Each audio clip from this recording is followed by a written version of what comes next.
Well, certainly by the end of this book, when I'm, 25 and Microsoft's about 3 years old and we're moving up to Microsoft, although we only have like 20 employees, the things that I like to do, which were math and then programming as I got exposed to that, and the understanding that these miraculous chips would make computing go from being this super expensive thing to almost be free.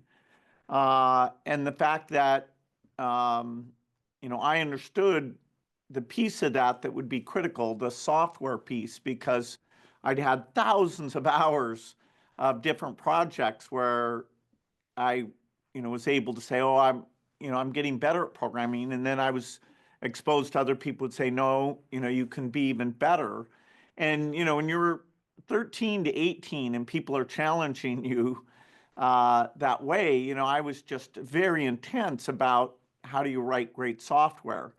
And so it's almost, this amazing thing that the digital age where software would become so important, I, saw that and, understood that, and my parents backed me enough and gave me enough self-confidence that the idea of dropping out and starting a company and hiring a bunch of older people, I felt very comfortable doing that.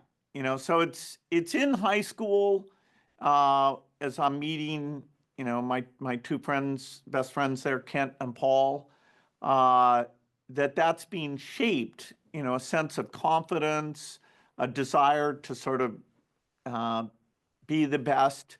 And you're right, you could say that this idea that I saw my grandmother's mental state during the card game was superior to mine, and she wouldn't explain her algorithm to me.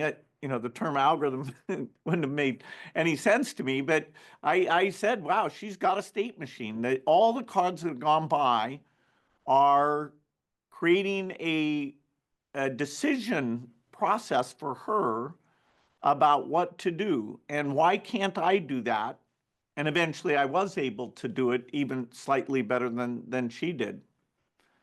So I apologize for the dog barking in the background. This is such is life in the modern world. Um, so you were in high school and college, you were finding computers wherever you could, right? Getting access to this is before PCs, to mainframes, spending countless hours of your free time engaged with them. I'm curious, what's the equivalent today? What are tomorrow's successful business people, running around spending their free time on now?